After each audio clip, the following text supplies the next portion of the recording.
And we'll talk about that in a second, but for now, let's just kind of give you some few updates on the car. You might see that piece of tape there. We'll explain that in a second. I have this spoiler, pretty nice. I think it actually rounds off the rear end a little bit better, and it looks great. So I like that a lot. Moving on to the antenna. We have a little short stubby stick now. It says Momo on it. That's kind of its nickname. Otherwise, I also have these. I've been using a neutral pH tire cleaner on this, and it looks pretty shiny now. And that's what I've been using on the wheels, and they look great. So I'll put the product in the description at some point. It looks really nice, and I appreciate that for existing because it looks really cool. Apart from that, we also have Extreme Contact DWS 06 Plus is in the rear. Tread got a little low on the Pilot Sports, so that's what we're running on the rears now. Eventually, I will match these to the fronts, and they'll be completely, matching. But for now, that's what we have in the rear. Pretty grippy. They still haven't completely broken in yet, so it gets a little sketchy sometimes in corners, but for the most part, they've been great. They're a lot softer than the Pilot Sport 4s, so, it's been a bit of a better ride experience in the rear. That's everything apart from the other stories I have to tell. So, I feel that it's a good idea to go with the top down, since it's a nice, bright, sunny day in Georgia. Honestly, yeah, it's a pretty good fucking day. So, I'll put the top down, and then we will, I'll explain things. So far, the car has actually been pretty great. I took it not too long ago. Oh, wow. Things are going great with the car, and I decided to take a trip to Canada. And I decided to go with my friend, to experience it. I was going to record it, but I ended up not doing it for various reasons. It was like a 16-hour drive from where I am to Toronto. So, I did the whole drive up there pretty much straight, with not many breaks. So, that was fine on its own. It wasn't too hard, and the car treated me well. We had pretty much no issues coming up to Canada, and while I was there, it was pretty nice. I didn't take many photos of the car. I wanted to take more, but I just ended up not doing that. But I have a few pictures that I took, at the place I was staying, and some context outside of that. And it was going pretty great. The trip was pretty fun. You don't have to. I'll spare you the details on that. But where the problems came in was around when I was coming back. We decided to go back overnight instead of in the morning, because I guess by the time we would have gotten back, it would be about evening time. So we were like, well, we should probably just leave in the morning. Big mistake. Everything was going well from Canada down to Ohio and all those other different places. Where it really started to go bad was when was in Kentucky, and we were just kind of driving up. I was behind a lot of trucks, and I was paying attention to the road, but it was pretty dark, so it was hard to see a lot of stuff in the road. It was pretty difficult to see, and I was coming up on a hill, so I couldn't really see that far in front of me. And so when I eventually came up over the hill, there was a bumper and some debris in front of me that I only saw until the very last second. And so I ended up hitting that, and at first I thought I hit a pothole and my tire was messed up. But I saw a bumper in the middle of the road, and as soon as I got out of the car and I looked at what happened, it took out like the front like passenger side of the bumper. It like split it in half, and the auxiliary radiator got punctured. So coolant leak, not great. Obviously can't drive the car in that condition. So I had to get it towed to a shop, and it was a Sunday, or was it a Monday? I can't remember. It was either a Sunday or Monday. I believe it was a Monday, but all the shops are pretty much like at capacity. They could not work on the car at the time. They could even inspect it. So I had to basically leave the car in Kentucky, go the rest of the trip. We had to rent another car, go the rest of the way down, then kind of just remotely work out what's going on. So I made the mistake of taking it to a BMW shop because I assumed I'd be able to get a loaner and then just go the rest of the way down, and then, but there's a lot of logistics around that just couldn't work out. So I ended up leaving it there and just going the rest of the way down. And when they finally looked at the car, they charged me about like $2.8K to essentially only replace the radiator. I didn't even tell them to replace the bumper or anything. It was just the radiator. They were looking at around like $2,850 to replace only like one singular radiator and like a hose and like a mount. And they were like, yeah, that's $2,850. And I was like, that's a little crazy. So I checked the pricing of that, of the auxiliary radiator and the mount, just to see what it would be like to do it myself. And it was like $300 total for just those two parts, if I remember correctly. I will correct myself if I'm wrong on that. But it was like way significantly less than what the BMW dealership was charging me. So I was like, you know what? I'm going to take it to another shop, and I will pray that they give me a better price. And if they don't, I will just tow it home and do it myself. I had to tow it to another shop. The BMW dealership charged me about like, I think $300 for like diagnostic, and then I guess shipping or stocking or whatever. That ended up costing me on its own just to have it over there, which is unfortunate, but it is what it is. I took it to another shop, and it ended up being, they ended up charging me like 700 something bucks for both the parts and the labor, and that was really sick. The guy was pretty communicative the whole time. It was pretty nice having that guy work on it.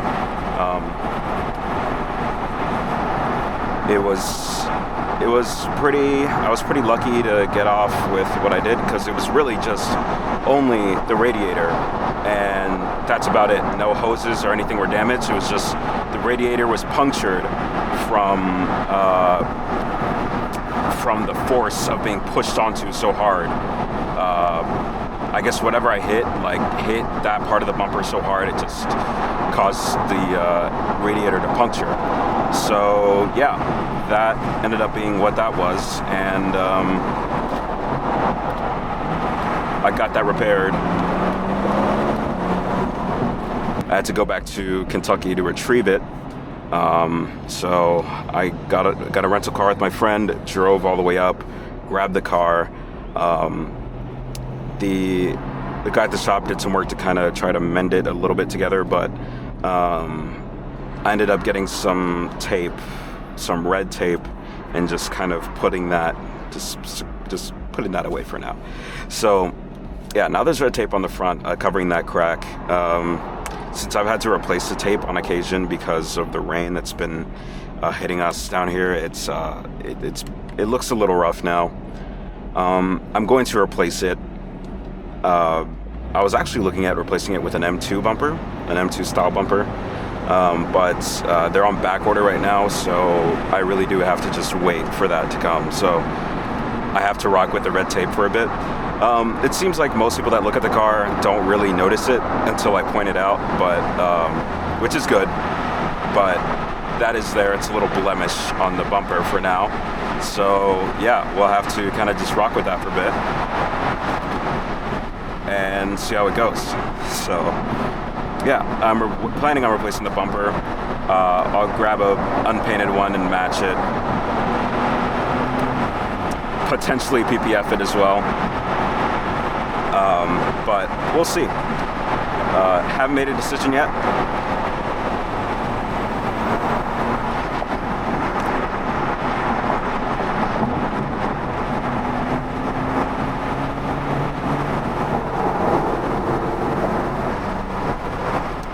I had another bad thing happen where I was replacing my wipers.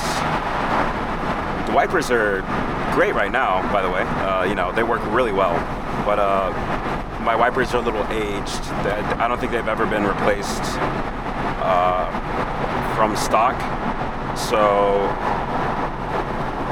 I had to go out of my way to swap that out. And when I did, I unfortunately made a mistake and kind of let it just snap back down. I let the little metal piece, as I was holding it up, it slipped out of my hand and it snapped down on the windshield, and that shattered that part of the windshield. It was shattered all on this side, and that was very, very unfortunate. So I had to replace the windshield. It wasn't as much as I thought it would be. It was like $500, which, yeah, that's a good amount of money, but that wasn't as much as I thought it would be. I thought it would be a lot more. So, you know, the fact that it was only $500 was like, I was like, you know what, that's not that bad. So I paid that, got it replaced. It's completely clean now. There haven't been any rock chips or anything like that yet, but I tend to have bad luck with rock chips and stuff like that, so it's gonna happen eventually. It's only a matter of when, not if. So, yeah, but it's been rough. It's like that, and then the bumper, and it's been rough, man. But I've been keeping up on the maintenance. The spoiler looks great. I've been doing routine washes. I got this speed wash detailer that's been kind of keeping the car a bit nicer in between washes, so that's nice. And other than that, it's been great.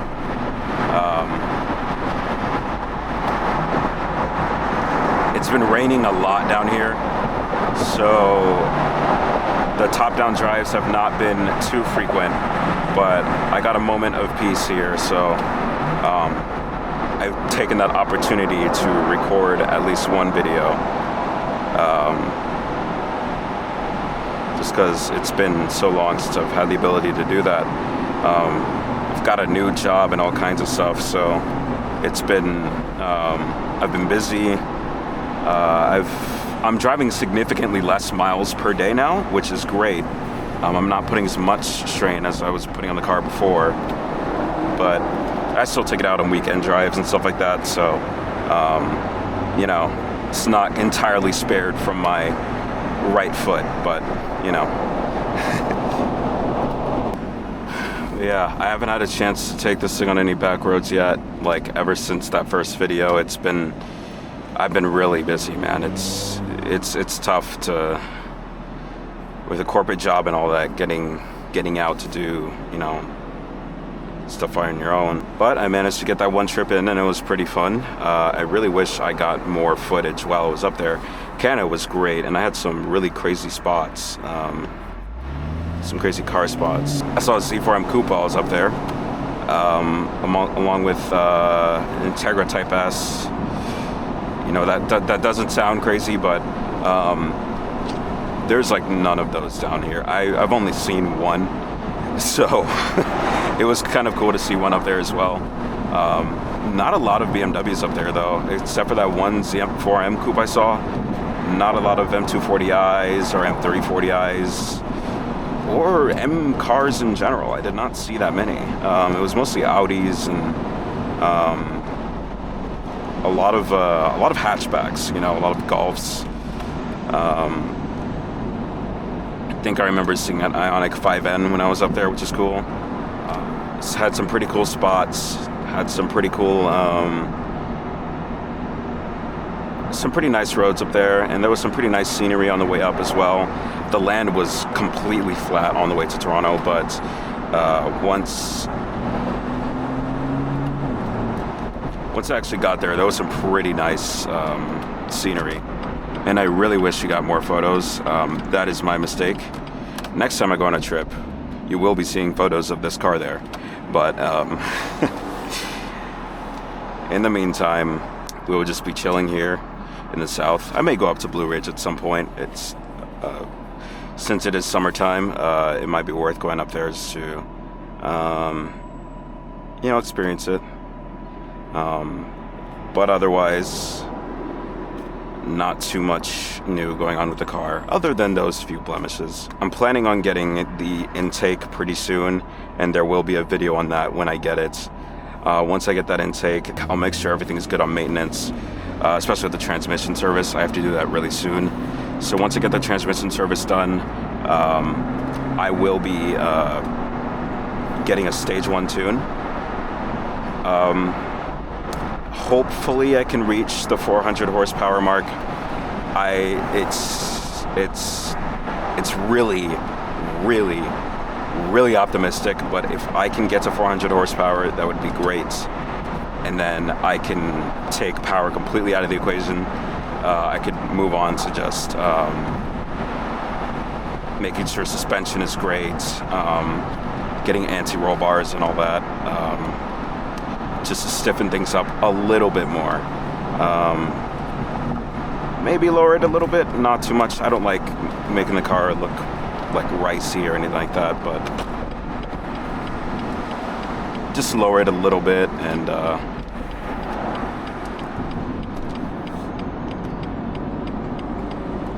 make it look a little nicer with the bumper and all that. And that'll be it. Once I get that intake, I'll make a video on it. I'll do the install myself. It's pretty easy from what I've seen. But I'm sure there's some hiccup that I'll come across that'll make it a little bit more annoying.